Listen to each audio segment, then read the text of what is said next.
कुछ परंपराएं ऐसी होती हैं जो इंसान के सोचने की ताकत से नहीं बल्कि उसके डर और दबाव से जन्म लेती हैं। और जब समाज अपने ही डर को धर्म का नाम देने लगे तब वो सबसे ज़्यादा कमज़ोर होता है। वैसे तो हमारे देश में बहुत सी प्रथाएं या रिचुअल्स रहे हैं जो इंटरनेशनल लेवल पर शर्मिंदगी का कारण भी बने हैं, और इन प्रथाओं ने सोसाइटी के एक हिस्से या प्रजाति को बहुत नुकसान भी पहुंचाया है। ऐसी ही एक प्रथा थी सती प्रथा। हो सकता है कि आपने इस प्रथा के बारे में बहुत बार सुना हो, लेकिन आप इस प्रथा में होने वाले नुकसान, इस प्रथा के शुरू होने की कहानी और फिर किस तरह से इस प्रथा के खिलाफ आवाज़ उठाकर बंद कराया गया, इस सब के बारे में नहीं जानते होंगे। तो चलिए आज की हमारी इस वीडियो में हम आपको इन सभी सवालों के जवाब देने वाले हैं। सबसे पहले यही जानते हैं कि आखिर सती प्रथा क्या थी और इसमें क्या किया जाता था। सती प्रथा को एक सामाजिक और धार्मिक परंपरा का नाम दिया जाता था, और इस प्रथा के अकॉर्डिंग जब भी किसी औरत का पति मर जाता था तो उसी के साथ उसकी चिता पर उसकी पत्नी को भी बैठाकर जिंदा जला दिया जाता था। ये काम कभी उस महिला की इच्छा से किया जाता था तो कभी उसकी बिना इच्छा के। सोचिए ज़रा, एक जिंदा इंसान को मरे हुए इंसान के साथ जला दिया जाता था और इसे पुण्य का काम मानकर आगे के लिए भी घर की बाकी औरतों को इसके लिए तैयार किया जाता था। इस प्रथा को पति धर्म और पतिव्रता धर्म का नाम भी दिया जाता था। अब दूसरा सवाल ये आता है कि आखिर इतनी भयानक प्रथा की आखिर शुरुआत कैसे हुई। आखिर कोई तो ऐसा व्यक्ति होगा जिसने इसकी शुरुआत की होगी, और क्यों उसने ऐसा किया होगा। और इसका जवाब है कि सती प्रथा का पहला तर्ज इतिहास में गुप्त काल लगभग 4वीं शताब्दी में मिलता है। लेकिन कुछ इतिहासकार मानते हैं कि इसकी जड़ें राजपूत समाज में ज़्यादा गहरी थी। जब युद्ध के बाद कोई राजा हार जाता था तो महल की रानियां बाकी औरतों के साथ जौहर कर लिया करती थी। कई लोग ये कहते हैं कि जौहर रानियां अपनी मर्जी से करती थी, तो कुछ ये भी कहते हैं कि रानियों को जौहर करने के लिए मजबूर किया जाता था। जौहर यानी कि आग में कूदकर आत्महत्या करना। और ऐसा इसलिए किया जाता था ताकि हारने के बाद जब दुश्मन महल के अंदर आए तो महल की औरतों के साथ बदतमीजी ना हो, उनकी मर्यादा के साथ कोई खिलवाड़ ना हो। वैसे जौहर के बारे में तो इतिहास में बहुत कुछ लिखा है, और ऐसे बहुत से राजा हैं जिनकी रानियों ने जौहर किया है। इसमें सबसे पहला नाम रानी पद्मावती का आता है। मगर सवाल यही है कि जौहर करने के पीछे इज्जत बचाने का कारण हुआ करता था, मगर सती प्रथा को इसके साथ कैसे जोड़ दिया गया।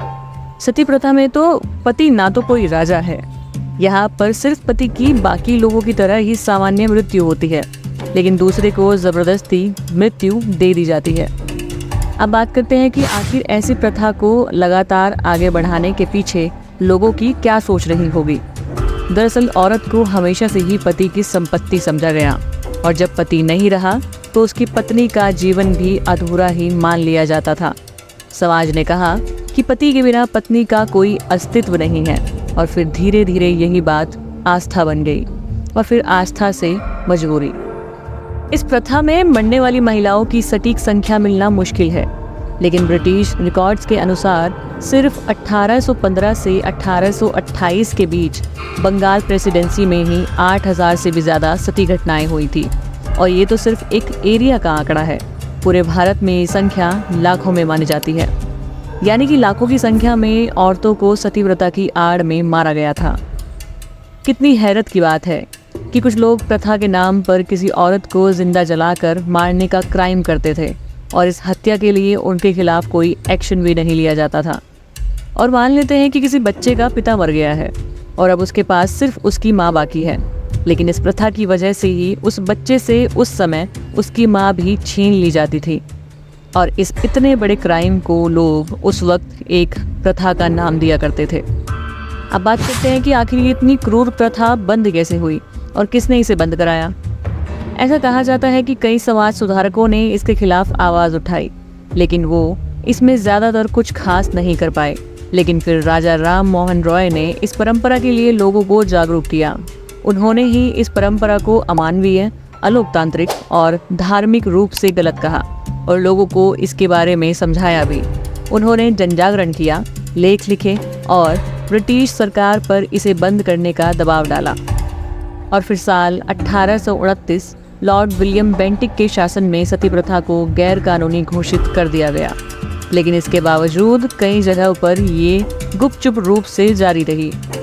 1987 में राजस्थान में एक रूप कंवर नाम की महिला को आज़ादी के 40 साल बाद भी पति की चिता में जबरन झोंक दिया गया। ये इंसिडेंट ये साबित करने के लिए काफ़ी था कि कानून से परंपराएं नहीं मिटती हैं, बल्कि गलत परंपराएं तो सोच से मिटती हैं।